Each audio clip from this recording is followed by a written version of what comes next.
رضا electric market برامدت road کی حلف برداری کی تقریب ہوئی، جس میں انیس اقبال ڈار چیئرمین برامدت road electrical and trader association, صدر آغا ذوالفقار، حاجی محمد آصف لطیف، بابر خان، اجاز احمد، ملک سونی، عامر سعید، نور محمد، ملک عدنان سعید اور تاجروں کی کثیر تعداد موجود تھی۔ تقریب میں ظہیر الدین خان کو برامدت روڈ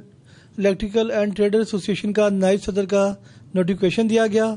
اس موقع پر نظام ٹی وی سے گفتگو کرتے ہوئے آغا ذوالفقار اور ظہیر الدین نائب صدر نے کہا کہ تقریب ہوئی ہے برامدت روڈ الیکٹریکل ٹریڈر ایسوسی ایشن کی نائب صدر کی نامینیشن کے لیے۔ ظہیر احمد خان جو ہمارا، اس کو ہم نے اپنی ایسوسی ایشن میں نائب صدارت کے لیے تجویز کیا ہے اور اس کا نوٹیفکیشن دیا گیا ہے، اور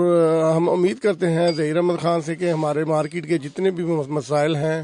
ان کو حل کرنے میں ہمارا ساتھ دے گا اور مارکیٹ کے لوگوں کی فلاح و بہبود کے لیے کوشش کرے گا۔ جی، میں اپنے تاجر برادری کے ممبران کا شکریہ ادا کرتا ہوں جنہوں نے مجھے یہ عزت بخشی، مجھے اور میری مارکیٹ کو۔ میں انیس اقبال ڈار صاحب کا، آغا ذوالفقار صاحب کا،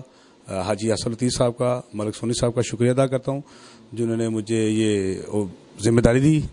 اس عہدے کی قابل سمجھا، اور میں انشاءاللہ تعالی 18 مارکیٹوں کا نائب صدر جو انہوں نے منتخب کیا ہے، تو میں انشاءاللہ تعالی ان کے اعتماد پورا اترنے کی کوشش کروں گا انشاءاللہ۔